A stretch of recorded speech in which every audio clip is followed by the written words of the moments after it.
Soto Santiago. Muy buenos días, amados amigos y hermanos aquí presentes. Es para mí un privilegio estar nuevamente con ustedes. Excúsenme que me detuve un poquito, pero mientras más me detuviese, más podía traer. Así es que fue por causa de que estaba haciendo algunas notitas y ya estamos listos. Vamos a buscar nuestras Biblias allá en el libro del profeta Zacarías. Leeremos en el capítulo 12.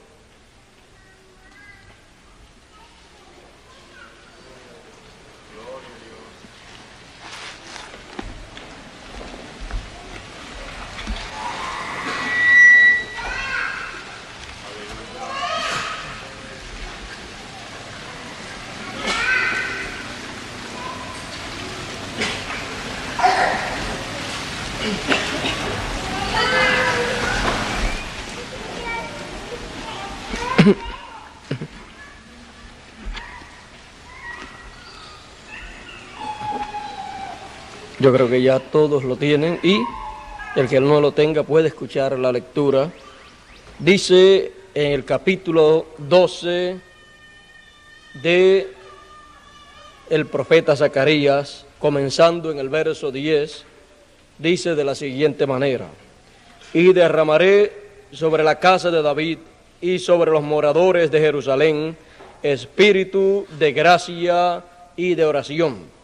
Y me mirarán a mí, a quien traspasaron, y harán llanto sobre mí, como llanto sobre unigénito, afligiéndose sobre mí, como quien se aflige sobre primogénito. En aquel día habrá gran llanto en Jerusalén, como el llanto de Adadrimón, como el llanto de Adradimón en el valle de Megido. Y la tierra lamentará cada linaje de por sí, el linaje de la casa de David por sí, y sus mujeres por sí, el linaje de la casa de Natán por sí, y sus mujeres por sí, el linaje de la casa de Leví por sí, y sus mujeres por sí, el linaje de Simei por sí, y sus mujeres por sí. Todos los otros linajes, los linajes por sí y sus mujeres por sí. Que Dios bendiga su palabra en nuestros corazones. Hablaremos sobre el tema llanto en la casa de David y en Jerusalén. Pueden tomar asiento si tienen la bondad. Llanto en la casa de David y en Jerusalén. Aquí podemos ver que Dios señala para los días finales un evento muy importante para la casa de David y para Jerusalén. Es que para los días finales el Señor va a derramar espíritu de oración y espíritu de gracia sobre la casa de David y sobre los moradores de Jerusalén. Y dice que van a mirar a Él, a quien traspasaron. Y va cada familia de por sí a lamentarse, a llorar. Y van a decir: ¿qué heridas son estas en tus manos? ¿Y qué heridas son estas que tienes? Él les dirá: con ellas fui herido en la casa de mis amigos. Todo esto es lo que la casa de David y Jerusalén, los moradores de Jerusalén, han de ver en los días finales. Y todo esto lo que está mostrando es el gran momento en que el pueblo de Israel ha de despertar a una realidad a la cual ha estado dormido, a la cual ha estado inconsciente por aproximadamente 2000 años. Encontramos que el pueblo hebreo no ha conocido lo que aconteció 2000 años atrás con aquel joven de Nazaret llamado Jesús de Nazaret.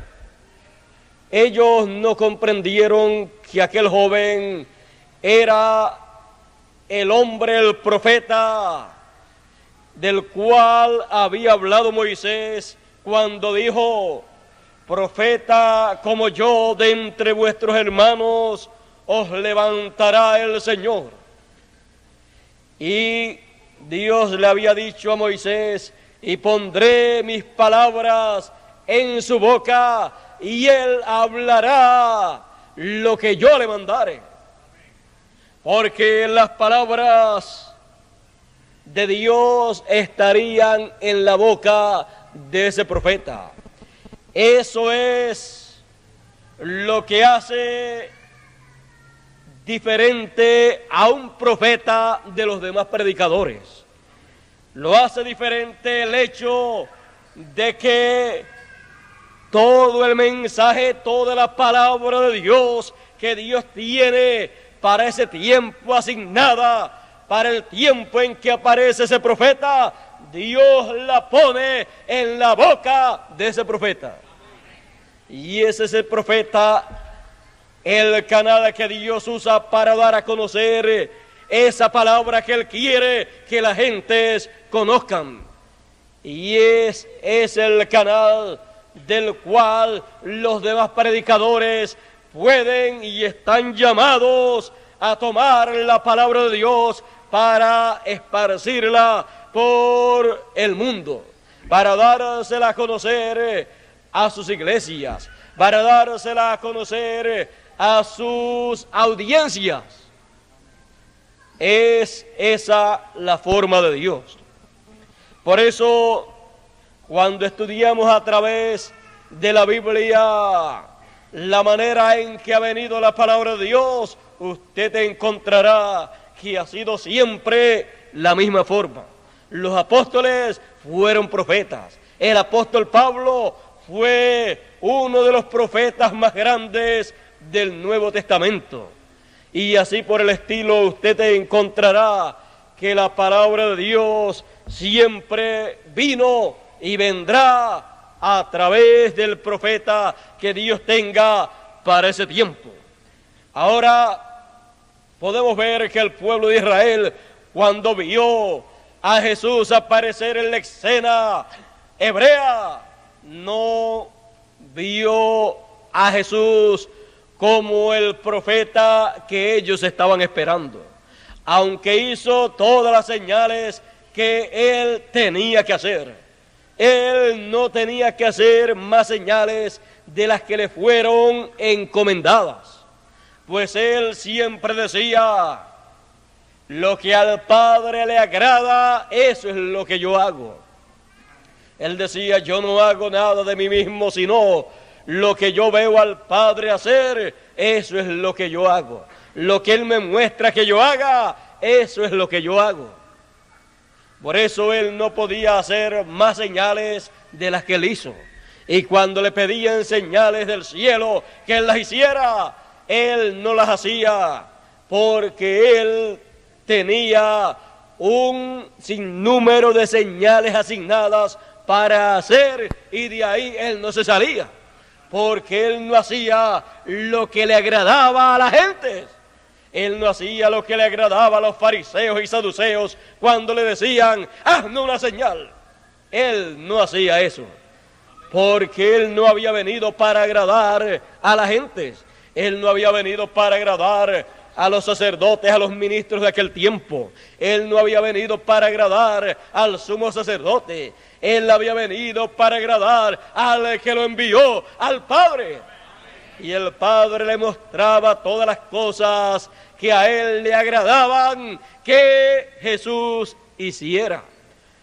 Por lo tanto, Jesús solamente hacía lo que al Padre Celestial le agradaba que su Hijo hiciese. Por eso el Padre Celestial dijo en una ocasión: este es mi Hijo amado, en el cual me complazco morar. En otra ocasión dijo: este es mi Hijo amado, en el cual me complazco morar, a él oíd. Fueron dos ocasiones en las cuales el Padre habló del Hijo. Una cuando Juan lo estuvo bautizando, Juan el Bautista, y otra en el monte de la transfiguración. Dos momentos muy grandes en que Jesús fue identificado como el Hijo amado, en el cual el Padre Celestial se complacía morar. Y encontramos que como el Padre se complacía en el Hijo, y el Hijo se complacía en hacer la voluntad del Padre, el Padre dijo que lo escucharan a Él, que escucharan al Hijo. ¿Por qué? Porque las palabras que estaba hablando el Hijo eran las palabras del Padre. Por eso Jesús decía: yo no hablo de mí mismo, sino lo que el Padre me da para hablar. Lo que oigo a Él hablar, eso es lo que yo hablo en el mundo. Así es que, en palabras claras, sencillas, en palabras entendibles a nosotros, el Padre Celestial tenía un transmisor de su voz aquí en la tierra. Y las gentes que quisieran oír al Padre Celestial podían escucharlo a través del Hijo, porque nadie vio a Dios, sino que el Hijo lo manifiesta, lo da a conocer. Por eso el que oía al Hijo estaba oyendo al Padre, y el que recibía al Hijo estaba recibiendo al Padre, al que lo había enviado. Por eso entonces el pueblo de Israel, si quería escuchar a Dios, tenía que escuchar a Dios a través de Jesús. Tenía que verlo manifestado en Jesús, pues había sido hablado de Jesús a través del profeta Isaías, que ese niño que la Virgen tendría sería Emmanuel, que traducido, que interpretado, que declarado es Dios con nosotros. Dios estuvo con los seres humanos en medio del pueblo hebreo 2000 años atrás en un hombre. A través de ese hombre Dios habló. A través de ese hombre Dios se dio a conocer. A través de ese hombre Dios llevó a cabo una obra tan grande que todavía en el siglo XX personas han estado siendo beneficiadas por esa gran obra que Dios llevó a cabo a través de aquel hombre llamado Jesús de Nazaret. Porque aquel no era un hombre cualquiera, aquel era un profeta, y un profeta mayor. Aquel era el profeta de los profetas, aquel era el resumen de todos los profetas, aquel era la plenitud de los profetas, aquel era el que ya había estado hablándole a todos los profetas en los tiempos del pasado. El espíritu que estaba en ese hombre era el espíritu que se le había revelado a la humanidad a través de los demás profetas. Por eso es que dice el apóstol Pedro que el espíritu de Cristo que estaba en los profetas anunció y preanunció los sufrimientos que el Cristo padecería y también las glorias que vendrían después de esos sufrimientos. ¿Quién fue el que anunció todos esos sufrimientos y todas esas glorias que vendrían después? El Espíritu de Cristo. El Espíritu de Cristo que estaba en los profetas del Antiguo Testamento. Pero luego estuvo en aquel hombre llamado Jesús de Nazaret. En él estuvo en toda su plenitud. Él era entonces la palabra encarnada. Él era el Dios encarnado. Dios con nosotros. Por eso el pueblo de Israel tenía que ver en ese hombre el cumplimiento de las promesas mesiánicas para aquel tiempo en específico. Porque en el tiempo en que apareció Jesús, en cuanto a su ministerio, cuando fue bautizado, allí estaba comenzando la semana número 70. Y el pueblo de Israel sabía que cuando la semana número 70 comenzase, el Mesías tenía que estar sobre la tierra llevando a cabo un ministerio muy importante, y a la mitad de esa semana el Mesías tenía que morir, y tenía que morir no por sí mismo, o sea, él no se quitaría la vida, sino que se la quitarían a él. Por lo tanto, el pueblo de Israel tenía que estar consciente de que cuando apareció Juan el Bautista predicando, preparando a las gentes y bautizando a las gentes, el pueblo hebreo tenía que estar consciente de que la semana número 70 estaba ya por comenzar y que comenzaría esa semana con la aparición del Mesías. El pueblo hebreo debió de estar consciente de que Juan el Bautista era aquel del cual había hablado el profeta Isaías cuando dijo: la voz de uno que clama en el desierto, aparejate el camino del Señor. El pueblo hebreo debió de estar consciente de que Juan el Bautista era el Elías prometido para aquel tiempo que prepararía al pueblo hebreo para recibir al Mesías.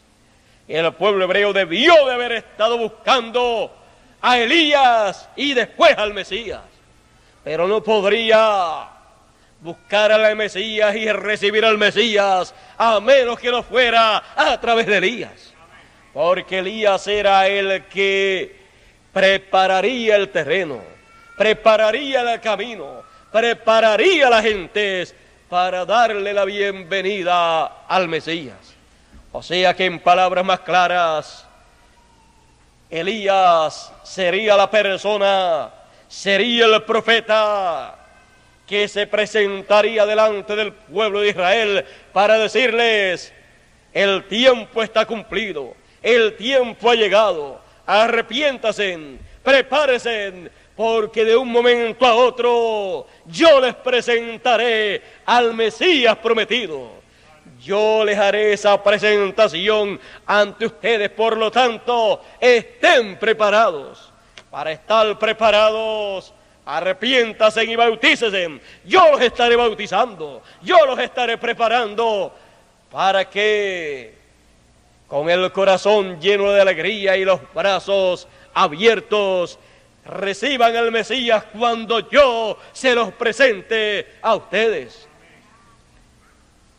Encontramos que el pueblo de Israel, en cuanto al gobierno, en cuanto a lo político, en cuanto a lo religioso, en cuanto a la religión hebrea, que estaba compuesta por los fariseos y saduceos, pero que englobado se llama el judaísmo, ni el aspecto político, ni el gobierno, ni la religión que estaban esperando el Mesías pudieron recibir al precursor, a Elías.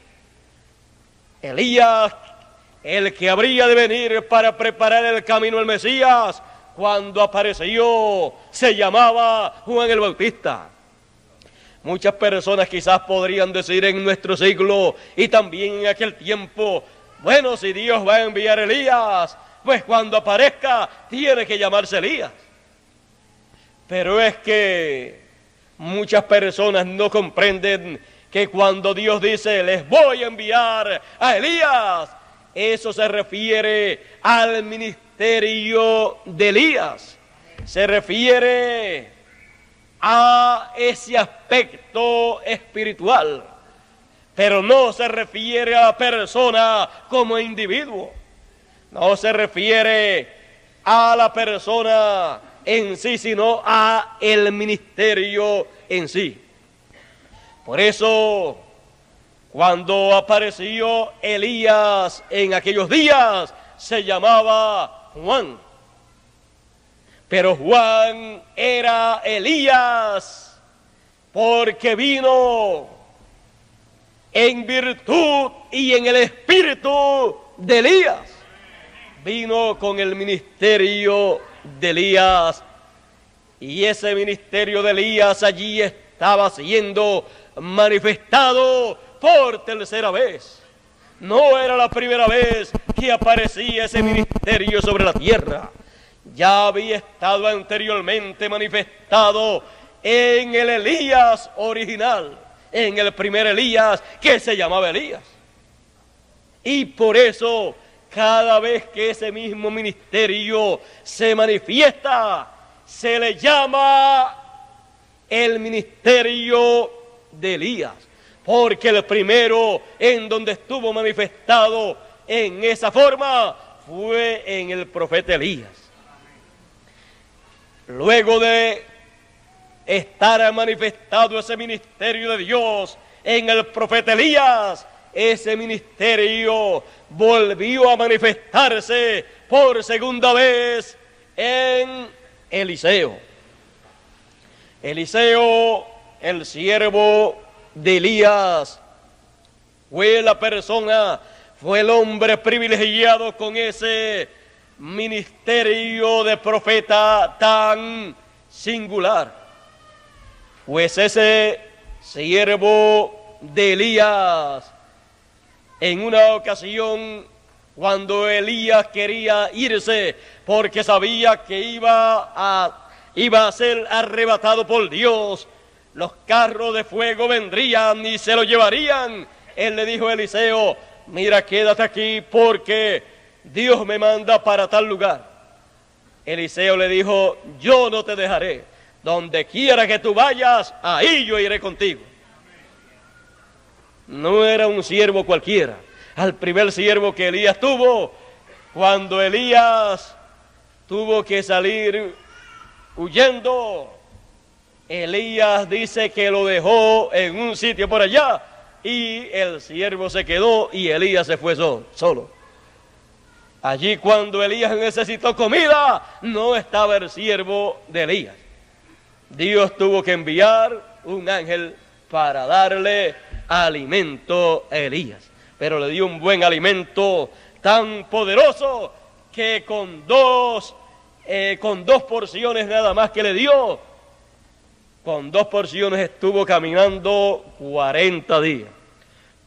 Y Elías siguió caminando por esos 40 días rumbo al monte de Dios, al monte Sinaí, en donde se escondió y en donde dice que él ya estaba cansado, que no podía seguir adelante. Bueno, ya primeramente cuando el ángel le había aparecido y le había dado comida, allí Elías también ya estaba cansado de la labor ministerial.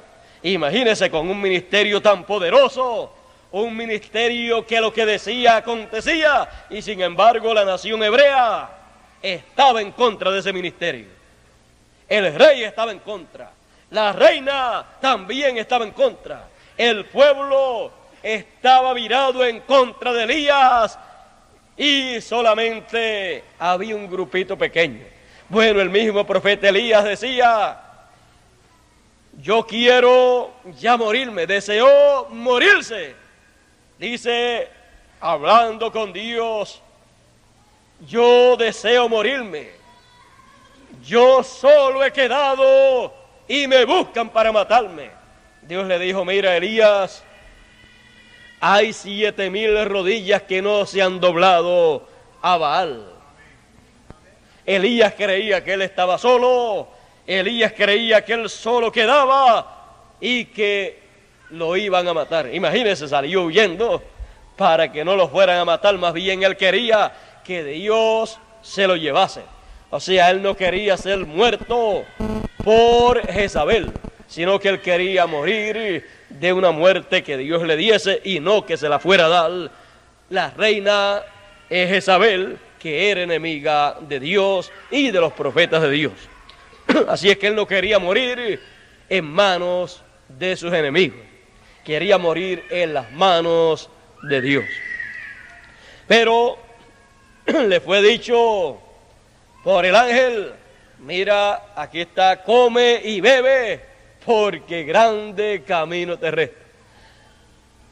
El profeta, que creía que había ya terminado, que creía que ya no tenía nada más que hacer, que deseaba morirse, recibe la noticia del ángel de que le restaba mucho camino por caminar. En lo literal y en lo espiritual tenía un camino por caminar muy, pero que muy importante. Tenía que ungir unas cuantas personas que iban a llevar a cabo una labor. Bueno, ustedes saben ahí que le fue dicho que ungiera a 3 personas y no ungió a 3 personas. Me parece que ungió solamente a 1 o a 2 personas. Me parece que ungió solamente a 1, a Elías, a Eliseo.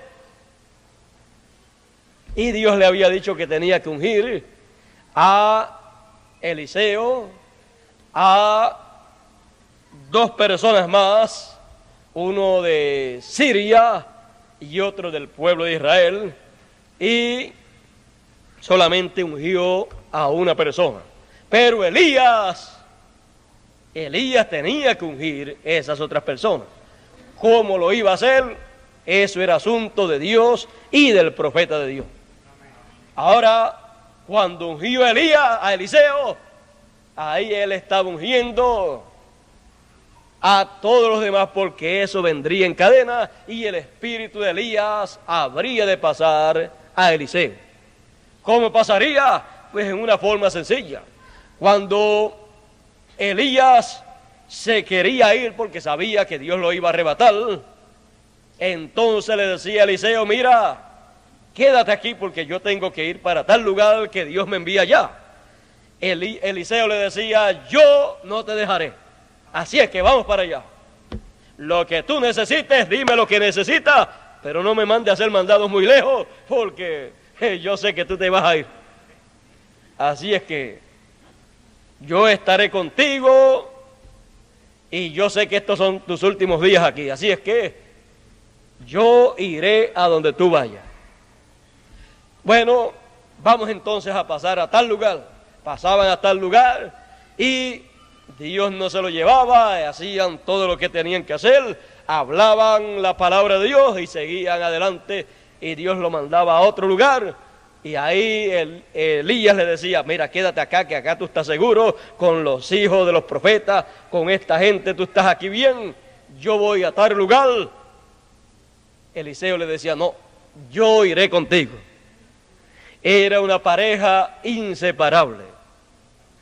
Bueno, a Eliseo le gustaba andar en pareja, pero con un profeta. Así es que Eliseo estaba muy entusiasmado en esos últimos momentos de la vida de Elías. Y cuando llegó el día en que se iba a ir Elías le dice: mira, Eliseo, Dios me va a llevar. Pídeme lo que tú quieras.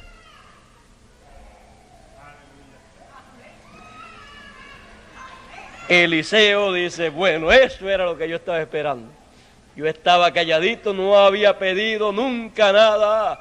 Al profeta no le había pedido nada a Elías, pero aquí él me dice que yo pida lo que yo quiera. Así es que yo tengo en mi corazón una petición. Así es que Eliseo, bueno, se iba a quedar solo, pero él no quería quedarse solo. Él sabía que el cuerpo de Elías se iba a ir, pero él quería que Elías se quedase. Y había una sola forma para que Elías se quedase. Eliseo dijo, sí, yo te voy a hacer una petición. Y yo sé que va a ser concedida porque tú me has dicho que te pida lo que quiera, que va a ser concedido. Yo deseo una doble porción de tu espíritu, del espíritu que esté en ti, de ese espíritu ministerial. Yo deseo una doble porción. En palabras más claras, Elías, tu ministerio ha sido muy útil. Yo aprecio mucho ese ministerio y ese ministerio realmente hace falta aquí en Israel. Y aunque tú te vas, yo no deseo que ese ministerio se vaya. Y aunque tú te vas, yo quiero que Elías se quede conmigo. Yo quiero que ese espíritu que está en ti venga a mí en una doble porción. Él estaba hablando del espíritu ministerial, de ese ministerio de Elías, que viniera a Eliseo en una doble porción. Así es que de seguro Eliseo había visto un sinnúmero de problemas que había tenido Elías, había visto un sinnúmero de cosas en ese ministerio, y él dijo, yo, teniendo una doble porción de ese espíritu, yo enfrentaré todos esos problemas que le vinieron a Elías. Así es que él quiso una doble porción y Elías le dijo, cosa difícil has pedido. Mire, era fácil para Elías darle riquezas, porque si lo hablaba, vendrían esas riquezas. Pero darle que le viniera a Eliseo una doble porción de ese espíritu ministerial que estaba en Elías. Imagínense, Elías tenía una porción y Eliseo quería dos. Así es que Elías estaba preocupado por la petición de Eliseo y le dijo, bueno, cosa difícil la has pedido, pero si tú me ves cuando yo suba, te será concedido.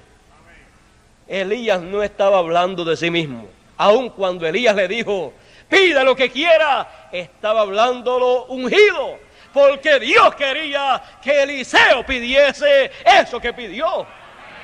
Tanto Elías lo habló ungido, como Eliseo también habló inspirado esas palabras de que quería una doble porción.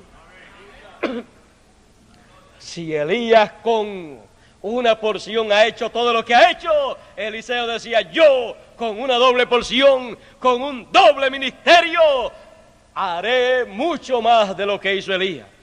Así es que enfrentaré el reto que haya en este tiempo. Cuando Elías fue arrebatado al cielo por un carro de fuego enviado por Dios, Eliseo estaba allí. Cuando Eliseo lo ve que asciende, entonces el manto de Elías cayó y Eliseo lo tomó. El manto de Elías cayendo es señal de que Elías se había ido pero que Eliseo lo había visto y había tomado esa señal de que lo había visto. Cuando eso aconteció, el espíritu de Elías vino sobre Eliseo en una doble porción. Por eso Eliseo entonces tomó el manto de Elías y vino a ser el manto de Eliseo. Ahora, ese momento para Eliseo fue un momento muy triste, pues decía, Eliseo decía: Padre mío, carros de Israel, carros de Israel. Carros de fuego se habían llevado al padre espiritual de Eliseo, porque Elías era el padre espiritual de Eliseo. Por eso decía: Padre mío, Padre mío. Encontramos que Eliseo tuvo un momento muy triste. Se fue el amigo más íntimo, más cercano, que fue como un padre para Eliseo. Y este joven profeta que estaría comenzando su ministerio allí, cuando recibió la doble porción de Elías, estaba muy triste, estaba muy turbado, porque se había ido su ser más querido. Pero tenía que comenzar.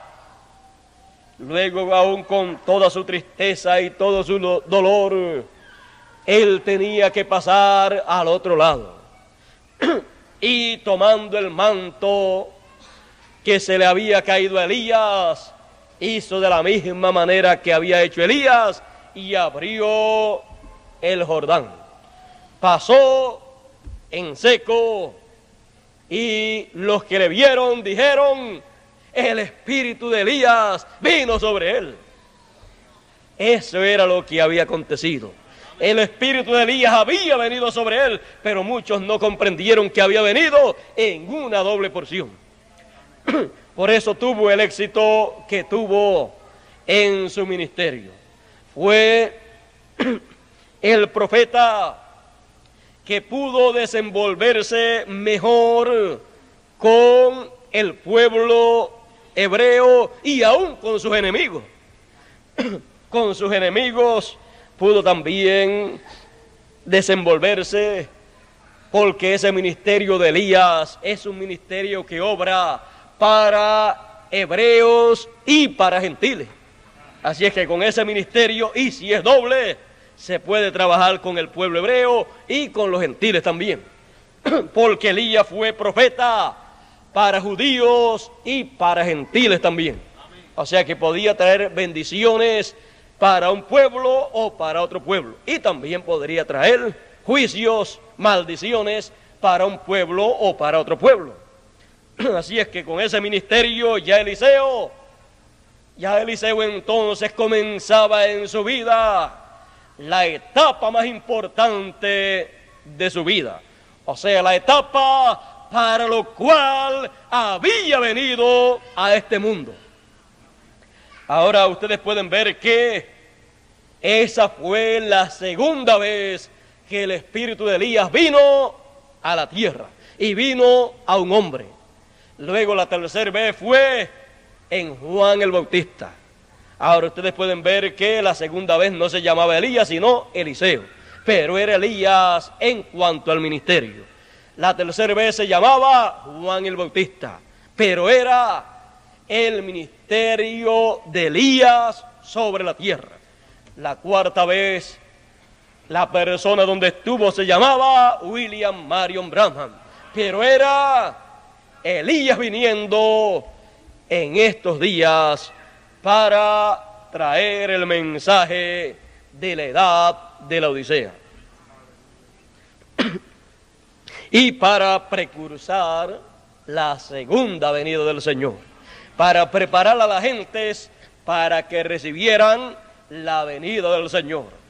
Así como Juan el Bautista preparaba a las gentes y después les presentó al Mesías, le mostró al Mesías, Así el precursor de la segunda venida del Señor tenía que hacer en este tiempo final. Con su mensaje prepararía al pueblo y con su mensaje mostraría la venida del Mesías. ¿Cómo? Con su mensaje él mostraría cómo vendría, mostraría un sinnúmero de detalles en su mensaje, con los cuales sería identificado el Mesías en su venida. Y cuando se dice el Mesías, se dice el ungido. Él o la persona donde el Espíritu de Dios descendería para cumplir las promesas finales que Dios ha hecho. Así es que el espíritu de Elías por cuarta vez tenía esa labor para llevar a cabo. El espíritu de Dios o el espíritu de Elías en ese profeta manifestado por cuarta vez traería en su mensaje todos esos detalles para que supieran cómo y cuándo se cumplirían las promesas mesiánicas. Y él daría a conocer la clase de ministerio que tendría el Señor en su segunda venida. Mostraría que él no vendría como cordero, sino como el león de la tribu de Judá. Ahora Juan el Bautista, cuando lo presentó, no dijo, he aquí el león de la tribu de Judá. Dijo, he aquí el Cordero de Dios, porque en la primera venida del Señor, él estaría como Cordero de Dios para llevar a cabo el gran sacrificio que fue mostrado allá en el Antiguo Testamento, en las solemnidades que Dios le dio para guardar al pueblo hebreo. Una de esas fiestas era la Pascua, y Jesús era la Pascua. Por eso él, cuando fue presentado por Juan el Bautista, fue presentado como el Cordero de Dios, como el Cordero Pascual. La solemnidad del Antiguo Testamento que el pueblo hebreo celebraba con aquella gran Pascua, que era una solemnidad muy importante, estaba mostrando que algún día vendría un Cordero enviado de Dios, un hombre que estaría representado por ese Cordero de la Pascua. Ese sería el que moriría y con su muerte resolvería el problema del ser humano. Por eso, cuando apareció Jesús de Nazaret, allí estaba el Cordero Pascual. El Cordero Pascual estuvo sobre la tierra viviendo 33 años. Pero cuando llegó el tiempo para su sacrificio, él entonces, comprendiendo que él era ese Cordero, allá cuando llegó el tiempo, en el año y en el tiempo en que se celebraría la Pascua, él mandó a algunos de sus discípulos a buscar un asno o un burrito para llegar a cierto lugar, y mandó también a preparar la Pascua en cierto lugar. Y en la Pascua, él, al tomar el pan, dijo, este es mi cuerpo que por vosotros es partido. Y al tomar la copa de vino, dijo, esta es mi sangre del nuevo pacto que por vosotros es derramada. Así es que él comprendió que todo aquello que se hacía en la Pascua estaba representándolo a él. y que Él era la realidad de aquellos símbolos. Muchas personas son personas que les gustan mucho los símbolos, pero los símbolos son muy buenos hasta que llega aquello que esos símbolos están mostrando.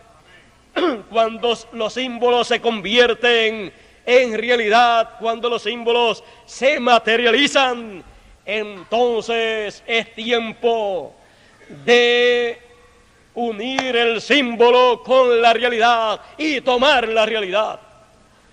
Así es que Jesús era la realidad de los símbolos mesiánicos de la primera venida.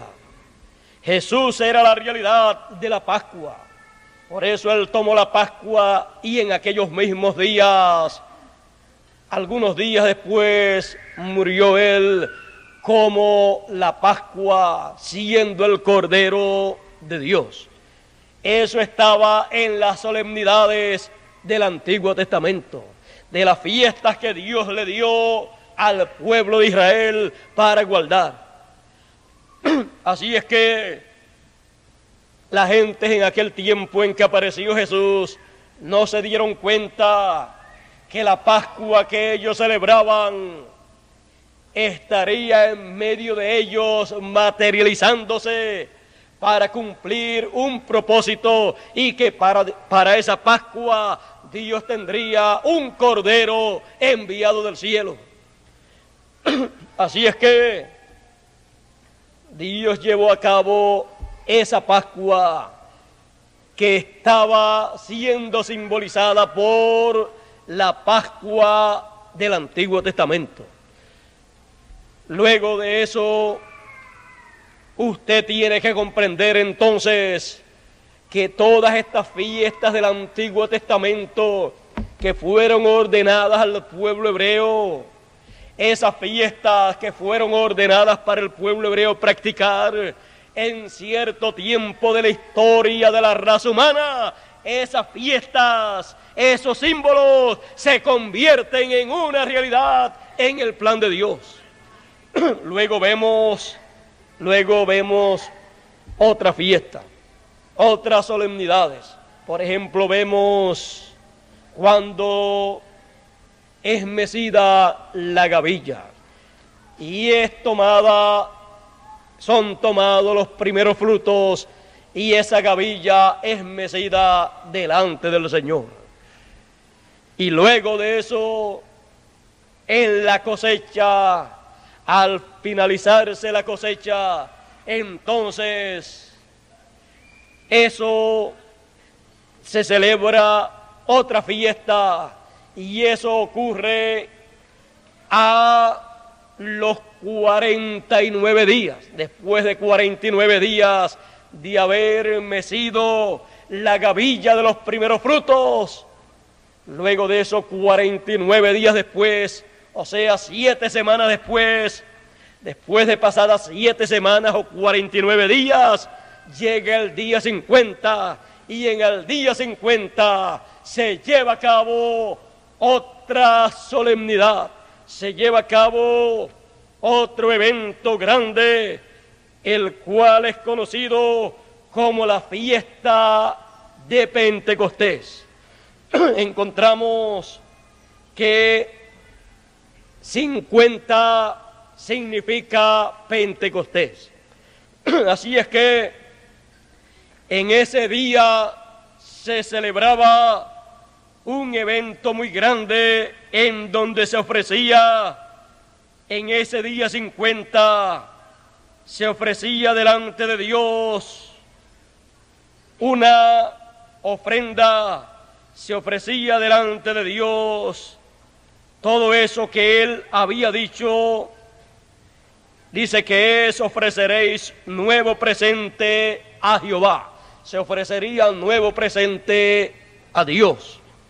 Así es que podemos ver eso ahí en la palabra, y vemos que se hacían un sinnúmero de sacrificios en ese día.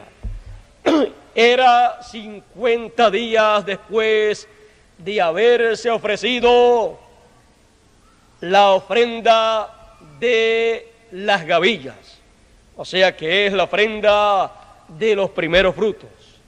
Se había ya mecido la gavilla y después, 49 días después, el día 50, se ofrecía un nuevo presente a Dios. Ahora todo eso se hacía al pie de la letra en el pueblo hebreo, año tras año. Pero un día, esos simbolismos, esas solemnidades, vinieron a convertirse en una realidad en el plan de Dios, en la obra que Dios estaría llevando a cabo. Y como todo lo que Dios va a llevar a cabo, Él ya lo ha mostrado en símbolos, en tipos y figuras. Ahí estaban ya en las fiestas del pueblo hebreo. Ahora,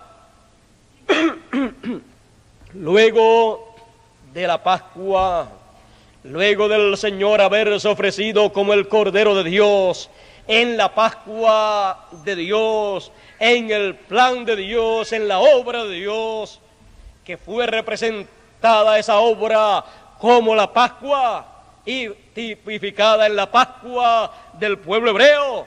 Luego de eso se ofreció la gavilla mecida. Ese fue el Señor, esa gavilla mecida. Luego de eso, 50 días después,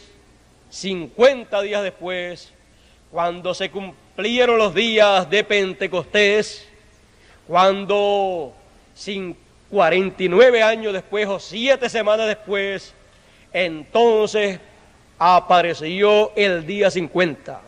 Y el día 50 era el día de Pentecostés. Ese día de Pentecostés y esas 7 semanas vinieron a hacerse una realidad en aquel lapso de tiempo, desde que fue ofrecida la gavilla mecida, que fue el Señor Jesucristo, hasta el día de Pentecostés. El día de Pentecostés dice que del cielo vino un viento recio y entró a la casa donde estaban 120 reunidos, 120 discípulos del Señor, y fueron llenos del Espíritu Santo. Allí estaba Dios en su plan, en su programa, llevando a cabo la fiesta de Pentecostés. El pueblo hebreo la llevaba a cabo en sus símbolos, pero ahora Dios la está materializando, la está haciendo una realidad para el beneficio de las gentes que estaban allí y de los que recibirían bendiciones de ese evento que estaba Dios llevando a cabo. Ahora vemos que el día de Pentecostés y lo que aconteció allí ya estaba simbolizado en la fiesta del día 50 que llevaba a cabo el pueblo hebreo. Así es que vemos que esas fiestas del pueblo hebreo allá en el Antiguo Testamento no están ahí para lujos, no están ahí tampoco para que el uso o el significado de esas fiestas sea solamente la práctica que le da el pueblo hebreo. No, esas fiestas están ahí mostrando que en el programa de Dios, para cada tiempo, Dios tendrá para llevar a cabo lo que Él muestra en esas fiestas del Antiguo Testamento. Ahora ya vimos la Pascua en el Antiguo Testamento y cómo Dios la hizo en su plan. Vimos también Dios la había tipificado allá cuando el pueblo de Israel salió de Egipto. Todo eso estaba hablando de lo que el Señor Jesucristo habría de hacer. Luego La gavilla mecida estaba hablando de Jesucristo, que fue la gavilla que fue mecida y presentada delante de Dios como primer fruto. Luego, lo que aconteció el día de Pentecostés, que fueron llenos del Espíritu, eso había sido mostrado en la fiesta de Pentecostés del pueblo hebreo, que practicaba año tras año, el día 50, contando las 7 semanas luego de ofrecerse la gavilla mecida. Ahora vean ustedes que es más glorioso cuando Dios cumple eso que Él ha simbolizado en esas fiestas del Antiguo Testamento, que practicar esas fiestas en símbolo.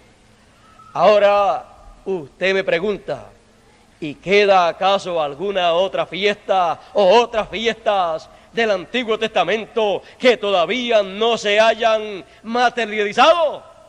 Quedan todavía algunas que no se han materializado, que se van a materializar.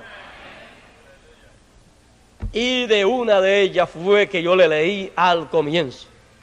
Cuando le leí eso que dice Zacarías, que la casa de David y Jerusalén llorarán y mirarán y verán al que ellos traspasaron. Cuando eso se cumpla para Israel, cuando Israel vea eso, cuando Israel esté pasando por esa etapa, cuando Israel esté pasando por esa etapa, se estará cumpliendo en medio del pueblo de Israel la fiesta o la solemnidad o el simbolismo que fue mostrado con el día de la expiación. Quiero leerles lo que dice Levíticos 23, verso 26 en adelante, y lee de la siguiente manera: y habló Jehová a Moisés. Así es que no son palabras de hombre, sino la palabra de Dios. Y habló Jehová a Moisés diciendo: empero a los 10 de este mes séptimo será el día de las expiaciones. Tendréis santa convocación y afligiréis vuestras almas y ofreceréis ofrenda encendida a Jehová. Ninguna obra haréis en este mismo día, porque es día de expiaciones, para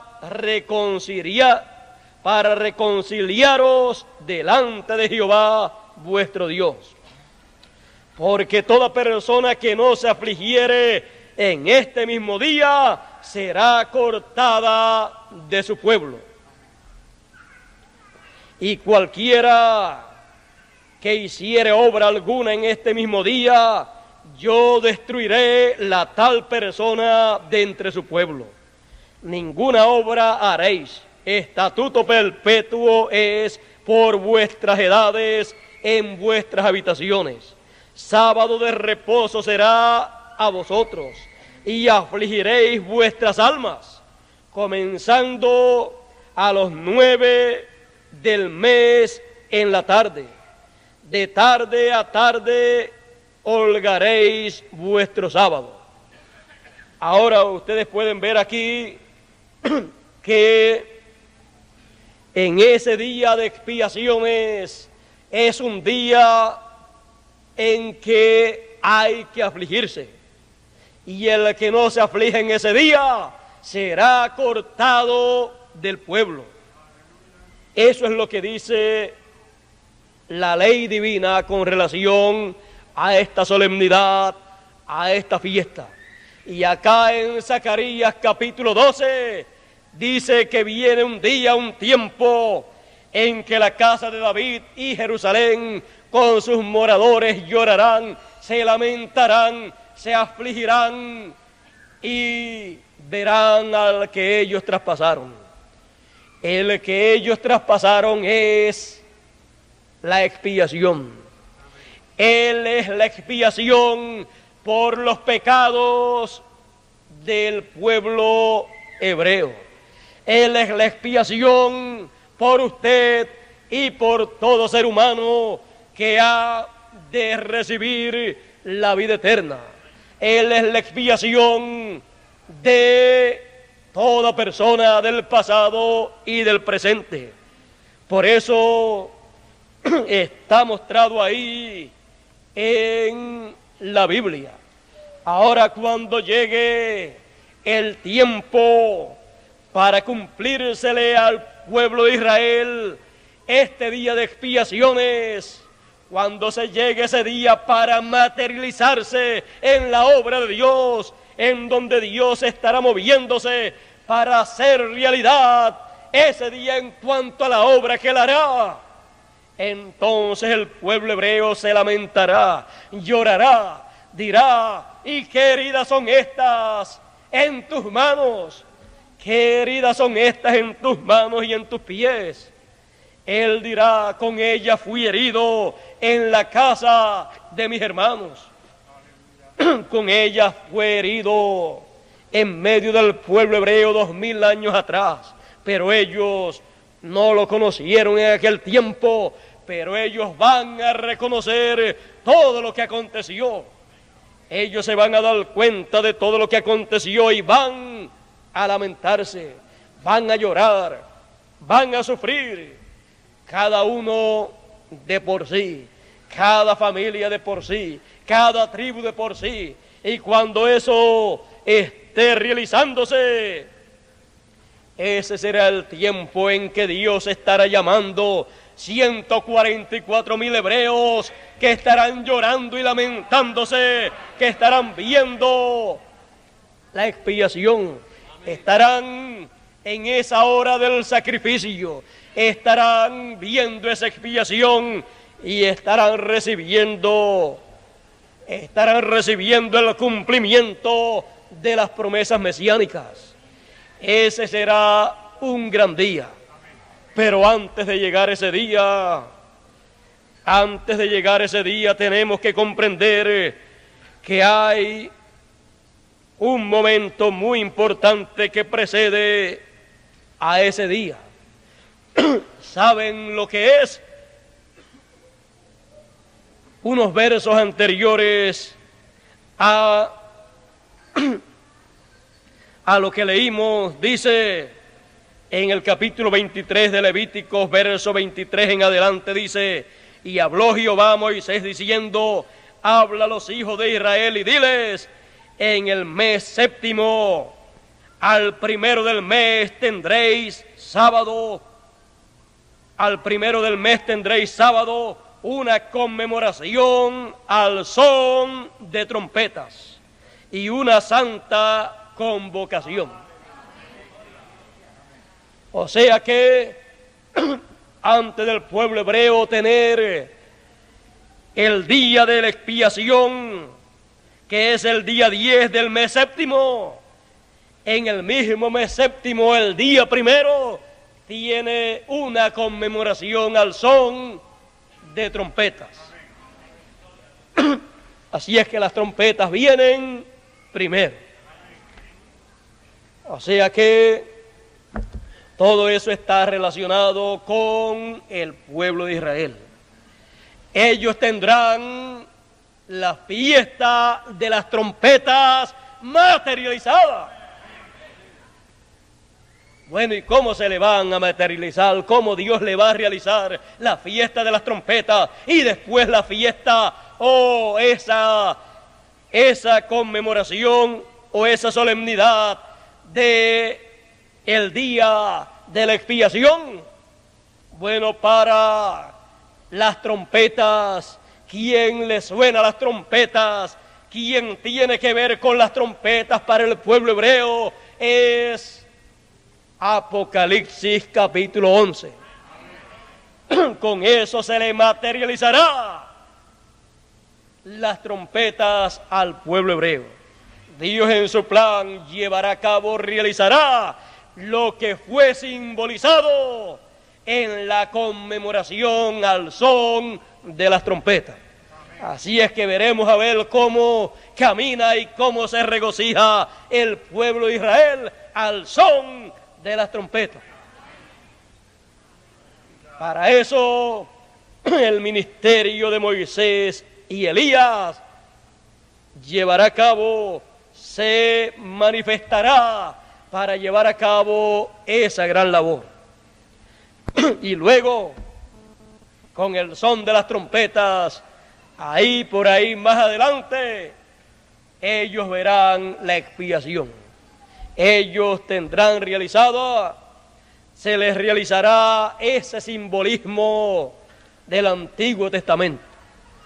Y se lamentarán, llorarán, porque habrá llanto en la casa de David y en Jerusalén, en los moradores de Jerusalén.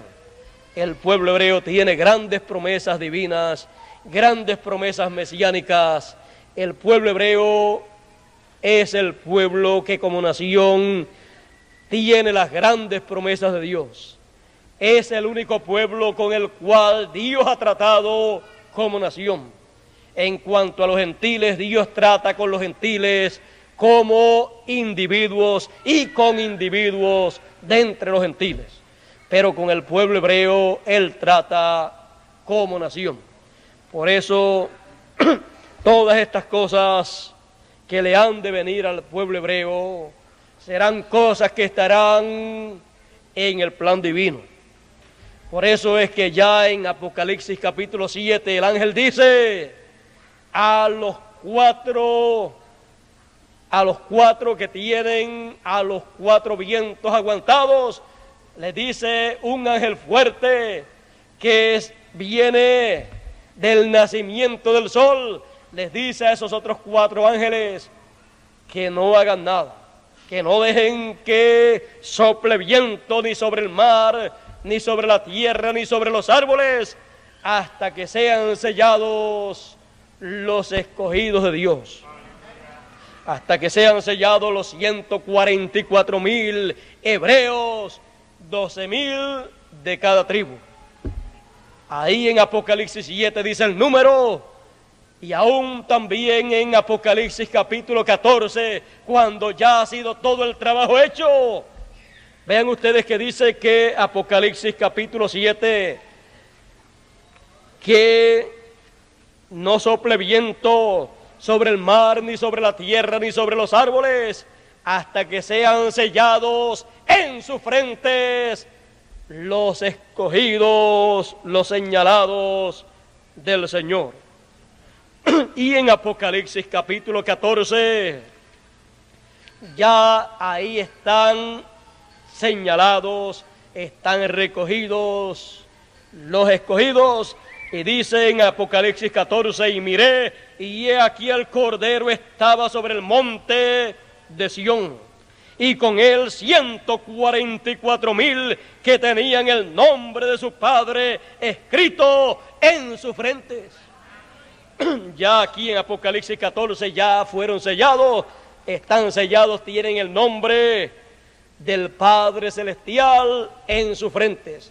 Tienen la revelación divina del nombre eterno de Dios, lo tienen en sus mentes, lo tienen en sus mentes y en sus corazones. Porque cuando dice en su frente se refiere a la mente. Así es que tienen la revelación del nombre eterno de Dios y están con el Cordero en el monte de Sión. Así es que ya vieron la expiación, ya lloraron, ya se lamentaron y son colocados ahí en el monte de Sión. ¿Para qué? Para que sean los eunucos del rey y la reina. Ahora, no solamente ellos aparecen en el capítulo 7 y después el 14, sino que en el capítulo 7 también aparece una multitud que nadie podía contar. Y ¿saben una cosa? Dice que son de todo pueblo, nación, lengua. Esos son gentiles y esos son personas que conforme a como dice ahí, saldrán de la gran tribulación. Por eso cuando se le preguntó a Juan sobre ellos, le preguntaron, ¿quiénes son estos? Él dijo, tú lo sabes. Le fue dicho, estos son los que han venido de grande tribulación. O sea que no solamente los 144,000 van a recibir la palabra, sino que habrá una multitud que nadie podrá contar. Por eso después, en Apocalipsis capítulo 15, fíjese, en Apocalipsis capítulo 14 están los 144,000 hebreos ya señalados, ya sellados en sus frentes con la revelación divina, con la revelación del nombre eterno de Dios, con la revelación de todo el plan de Dios, con la revelación del mensaje de Dios para este tiempo final. Y en el capítulo 15 aparece ahí la multitud que nadie podía contar, y esa multitud canta un cántico, y es el cántico de Moisés, el siervo de Dios, y el cántico del Cordero. Así es que ustedes pueden ver que el ministerio de Apocalipsis 11, el ministerio de Moisés y el ministerio de Elías vendrán a esta tierra para manifestarse con un propósito divino, con el propósito de reunir a todos los que están escritos en el libro de la vida, en el libro de Dios. Pues bien dijo el Señor Jesucristo, y el Hijo del Hombre enviará a sus ángeles, y sus ángeles son Moisés y Elías. Son ese ministerio de Moisés y Elías, el ministerio de los dos ungidos, de los dos olivos, para reunir a todos los escogidos. Dice, y el Hijo del Hombre enviará a sus ángeles con gran voz de trompeta, y juntarán a todos los escogidos desde un cabo del cielo hasta el otro, desde un extremo hasta el otro. Así es como Él hará en estos días finales. Y para eso habrán un sinnúmero de fiestas del Antiguo Testamento siendo materializadas para que pueda producir esos resultados. Así es que vamos a detenernos por un momento. En otra ocasión continuaremos hablando de esas fiestas del Antiguo Testamento y mostrándoles cómo se han de cumplir, cómo han de materializarse esas fiestas que para el pueblo hebreo eran simbólicas, pero que se han de convertir en una realidad en la historia de los seres humanos.